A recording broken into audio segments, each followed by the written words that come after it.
Salut tout le monde, j'espère que vous allez bien. Je voulais faire un petit update sur la situation à Cole Caulfield, sa signature de contrat. Je sais que pour certains, c'est pas le sujet qu'on aime le plus discuter, des possibilités que, je sais pas, moi, Cole Caulfield soit transigé, qu'il soit signé à cause d'une offre hostile ailleurs ou même qu'on n'arrive tout simplement pas à le signer. Je sais que pour certains, c'est pas un scénario qui est envisagé.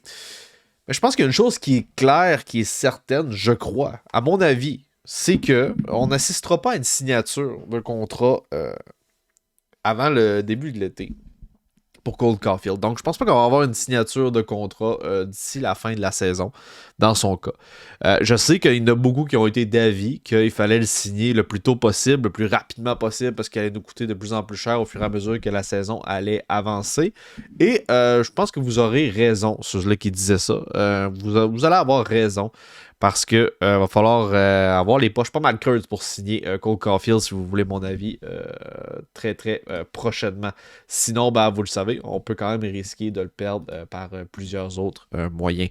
C'est exactement de ça qu'on va parler dans la vidéo d'aujourd'hui. Si vous êtes nouveau, je vous invite à vous abonner. C'est le bouton rouge au bas de l'écran, c'est gratuit, ça fait plaisir. Ceux-là qui sont nouveaux, là, je couvre l'actualité sur le Canadien de Montréal, surtout en français. Ben, en fait, toujours en français, mais surtout l'actualité du Canadien de Montréal. Des fois, dans la Ligue nationale de hockey, j'ai plein de séries que je fais également.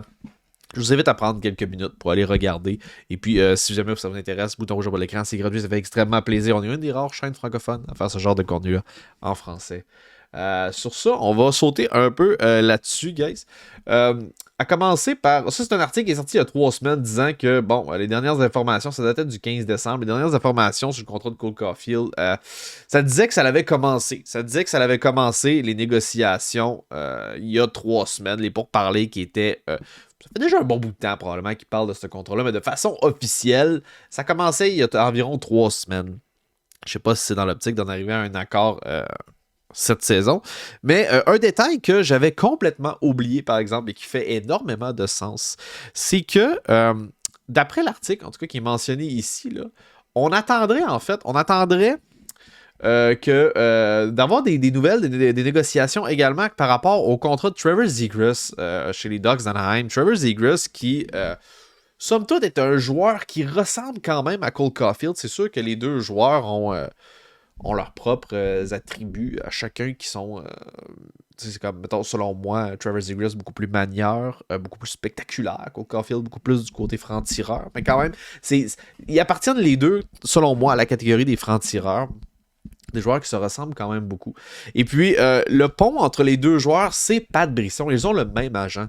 Donc, ces deux contrats-là devraient se ressembler extrêmement. Ils sont de la même cuvée. Ils ont joué ensemble au championnat junior. Bref, je pourrais en énumérer plein d'autres, des comme ça.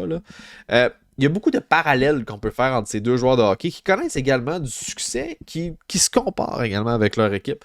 Fait que ce serait pas surprenant que les deux aient un contrat qui se ressemble énormément. Et puis, comme je vous ai dit, ils ont le même agent. Donc, tant aussi longtemps que Trevor Zegras ne sera pas canné, je crois que Cole Caulfield ne le sera pas également. Et puis, ça peut ressembler à quoi, ce contrat-là? Ça peut ressembler à quoi? Ben là, ça va être intéressant. Ça va être intéressant de suivre parce que, selon moi, puis là, écoute, je suis un gérant d'estrade. Hein? I might be wrong. Je peux vraiment me tromper là-dessus, ok? Mais regarde, je suis un gérant d'estrade. Moi, là, un contrat à Nick Suzuki va servir de référence bien au-delà de celui-là de Trevor Zegras, selon moi. OK? Nick Suzuki, c'est le capitaine de l'équipe. C'est le meilleur joueur. Il est meilleur que Cole Caulfield à l'heure actuelle. Selon moi, il n'y a aucun doute là-dessus. Aucun doute. Il est le capitaine de cette franchise-là. Il a signé l'an dernier, ou peut-être l'autre année d'avant. Je ne sais pas à partir de quand il a signé. J'ai Cap Friendly en avant de moi. Je vais pouvoir regarder. Là. Il a fini 21-22. 22-23. C'est cette saison-ci, c'est sa première. C'est sa première saison où il va empocher 7.8. 7.8 bonus de 4. 7.8. Fait il est peut-être décalé. Là, il est décalé d'1 an. Fait que là, ça veut dire que Caulfield, il est décalé d'1 an. versus la Suzuki pour la signature. Donc, je m'attends peut-être à une petite affaire plus, mais tu peux pas donner énormément plus. Tu peux donner plus pour, le principe que là, on veut pas dans le temps, ça avance toujours, l'inflation, bref, peu importe. Tu sais, ça va toujours avancer. Le cap salarial qui augmente, c'est correct. 7,8, selon moi, là, tu peux pas donner beaucoup plus que ça à Cole Caulfield, qui n'a pas le rôle de capitaine et qui n'est pas un meilleur joueur de hockey en ce moment, selon moi. Suzuki, on ne sait pas c'est quand qu'il va pogner son upside offensif. C'est quand qu'il va pogner son pic. On ne sait pas c'est quand que Suzuki va pogner son pic. Puis on ne sait pas non plus le pic de Caulfield. Mais ça serait cave de dire aussi que Nick Suzuki a atteint son pic ou on sait exactement ce qu'il va se rendre. Parce que Suzuki, on donne 7,8 pour les responsabilités qu'il a. Son contrat, selon moi, va commencer à ressembler de plus en plus à un excellent contrat. Plus qu'on va avancer, même si je sais qu'il était dans la liste des pires contrats en début d'année. Je n'ai aucune crise d'idée c'est qui a rédigé cette liste-là et pourquoi. Pour moi, 7,8 pendant 8 ans, Suzuki, ça va être une aubaine quand on va être rendu au bout de ces années-là. Je vous le garantis. Peut-être qu'aujourd'hui, ça fait payer juste prix. Mais je vous garantis que dans 4 ans, on va dire tabarnak que ce contrat-là, asti que c'était un bon contrat. 7,8.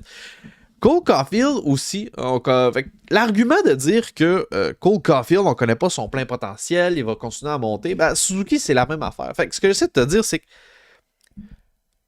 c'est correct, tu vas signer pour le upside offensif. Je pense que ça, les deux, ça se compare. Tu peux signer pour le talent. Les deux, ça se compare. Même Suzuki, selon moi, est encore un peu meilleur. Puis là, tu peux signer pour quoi d'autre? Je veux dire, Suzuki, c'est le capitaine. Plus de responsabilités encore que Cole Caulfield. Je verrais mal pourquoi on donnerait beaucoup plus d'argent. Tu sais, un 8,5 ou un 9 à Caulfield. Je verrais mal pourquoi on le ferait. Je verrais bien comment est-ce qu'une autre équipe pourrait envoyer une offre hostile aux Canadiens à 9 millions. Ça, je pourrais comprendre ça en masse. Mais quel genre de message t'envoies en signant un Caulfield 8,5 9 millions à ton vestiaire quand il va être mieux payé encore que Nick Suzuki? Je sais pas. Je sais pas pour vous autres, mais moi, je trouve que ça sent pas bon. Je trouve que ça sent pas bon, cette histoire-là. Je sais pas de quoi ça va avoir de l'air avec Trevor Zegras de son côté. Mais je sais pas. Je suis pas tant chaud à l'idée. Je suis pas tant chaud à l'idée. Pour vous montrer encore, là, c'est 7,875. Fait que c'est 875 000. 7 875 000 par année pendant 8 ans. Un 8 millions pour Caulfield, OK. OK, c'est correct, mais ça peut pas être plus que ça. Pour moi, ça peut juste pas être plus que ça. Et puis, si on va reprendre une petite plongée là, sur les statistiques de Cole Caulfield. 40 matchs, 32 points, 23 buts. Ça range pour, à ce rythme-là, se rendre à une saison d'environ 40 buts. Pas certain que Nick Suzuki va se rendre là. Suzuki fera pas 40 buts cette année. Vous pourrez dire que les buts, ça vaut pour plus, etc. Pour moi, ça dépend. Je veux dire, Suzuki, comme je vous ai dit, c'est le capitaine de l'équipe, mais c'est également lui qui a le plus de points. OK. Puis il a beaucoup plus de responsabilités. C'est un centre. Comme je vous ai dit, c'est un centre aussi. Là. Fait que selon moi, Nick Suzuki devrait être le mieux payé de l'équipe. Mais encore là, c'est sûr que là, c'est un année de décalage et tout. Ça, je comprends ce bout-là. Mais il n'y a aucun facteur. Il n'y a aucun facteur présentement à part le fait que Cole Caulfield va compter plus de buts que tu peux vraiment me dire que ça vaut la peine de plus le payer. Oui, il compte des buts, c'est un franc-tireur, c'est normal. Suzuki n'est pas un franc-tireur. Suzuki, selon moi, c'est beaucoup plus un fabricant de jeu. C'est pas le même style, c'est pas la même affaire, mais je pense quand même que Suzuki est de loin meilleur. Malgré tout, c'est vraiment des gros chiffres que Cole Caulfield nous donne quand même présentement avec une équipe qui joue largement en dessous de 500. Comme je l'ai dit, en 40 games, 32 points, 23 buts, 9 passes pour un total de moins 9. Également dans les plus et moins. Ça va coûter cher. Ça va coûter cher et j'ai sorti quelques autres exemples. Deux exemples à l'opposé. Deux exemples pas deux exemples extrêmes une contre l'autre, mais deux exemples qui vont ressembler un petit peu. Si c'est pas Trevor Zegras qui va définir un peu le contrat à Caulfield ou encore Suzuki, je vous ai mis deux autres exemples de contrats qui ont été signés récemment qui nous donnent une bonne aperçu de ce que Caulfield pourrait également aller chercher pour des joueurs un peu de la même trempe, si vous voulez. Ici, j'ai Jordan Kyrou qui, lui, a signé récemment un contrat à long terme. Donc, lui, il n'a pas niaisé. À partir de cette année, il a signé un contrat à long terme qui va être valide jusqu'en 30-31, donc 8 ans. C'est un contrat de 8 125 000. Fait que lui aussi, Pour des statistiques qui ressemblent également à Cole Caulfield, en 38 games, 38 points, moins 20 par exemple. Ça, il fait, je sais pas si vous le savez, mais moins 20, il fait fret en tabarnak à moins 20. Là. Mais ouais, 19 buts, 19 passes, c'est vraiment un joueur complet. 38 points, comme je vous ai dit, en 38 rencontres. Donc, des meilleures statistiques, somme toute, que Cole Caulfield au niveau des points. Sauf que si tu as moins 20, par exemple, dans les plus et moins, peut-être un joueur peut-être un petit peu moins responsable côté défensif. Surtout que les Blues ont une bien meilleure saison quand même que le Canadien de Montréal. Donc, ouais, un joueur qui ressemble beaucoup. Normalement, c'est un franc-tireur, lui aussi, Kyrou. Et puis, est sur un bon rythme pour aller chercher quand même beaucoup de buts cette année. Pourrait aller peut-être chercher 35 buts, peut-être même 40. On va voir à ça. Donc, Jordan Kyrou, qui lui a décidé de miser sur le long terme. Donc, je l'ai dit, un contrat de 8 ans, 8.1. Sinon, j'ai Jason Robertson également que j'ai mis, que lui a signé aussi. Il a signé à 7.7. Donc, lui, selon moi, c'est une aubaine. Il a signé... Par contre, il a signé moins cher pour pouvoir miser sur lui-même. Parce que lui, il a misé sur un contrat de 3-4 ans. C'est marqué ici, en 25-26. Pour pouvoir aller chercher son gros contrat par la suite. Et lui, il a décidé de miser sur lui. Puis ça va probablement payer également. Parce que, bon, la saison passée, c'est 41 buts en 74 parties, 79 points. Cette année, c'est en 41 matchs, 28 buts, 57 points. Donc largement au-dessus de 1 point par match. Ça va coûter cher avec Jason Robertson. Donc, c'est à peu près ça les deux types de contrats. C'est soit un contrat de 4 ans, une espèce de contrat pont, ou est-ce que l'athlète décide de miser sur lui-même puis aller chercher un plus gros contrat plus tard. Ou un contrat un peu plus à la Jordan Kyrou qui décide de signer à long terme pour le montant qu'il vaut à l'heure actuelle.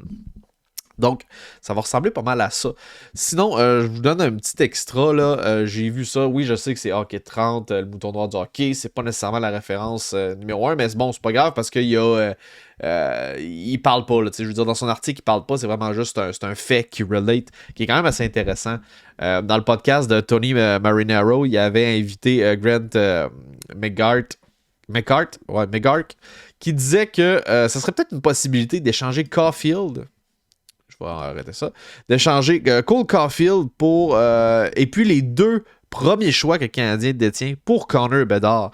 Est-ce que vous feriez ça si vous étiez le Canadien de Montréal? Allez, vous avez la possibilité. Là je parle pas de l'autre équipe qui décide de vouloir Cole Caulfield et les deux rounders. Là. Je te parle de Canadien de Montréal. Est-ce que pour vous autres, c'est possible d'échanger Cole Caulfield, les deux premiers choix cette année, pour Connor Bedard? C'est vraiment une bonne question. Écoute, personnellement, juste parce que j'ai aucune idée de quoi Connor Bedard est capable dans une glace de la Ligue nationale de hockey, je suis un peu frileux à donner ce genre d'offre-là. Oui, c'est correct, tu vas avoir un pick qui va être vraiment... Ben, deux picks, c'est deux picks qui vont être élevés quand même. Deux picks qui vont être élevés, plus notre superstar... Je trouve que c'est cher à payer. Personnellement, je trouve que c'est cher à payer. Moi, c'est pas une transaction que je ferais, mais je sais qu'il y en a beaucoup qui trippent beaucoup sur Connor Bedard et qui feraient ce genre d'échange-là. Fait que je suis vraiment intéressé. Je vous laisse avec ça. Dites-moi dans l'espace commentaire, qu'est-ce que vous en pensez?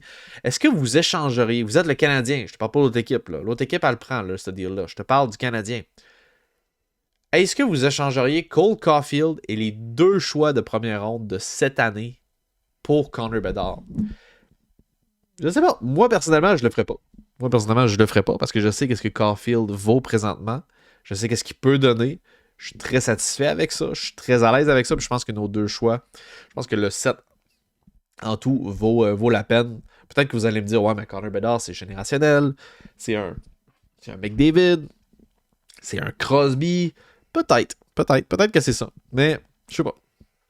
J'ai un petit quelque chose qui me dit qu'il faut se garder une réserve tant si longtemps que le kid joue pas dans la Ligue nationale de hockey. Il peut avoir des blessures, il peut avoir n'importe quoi.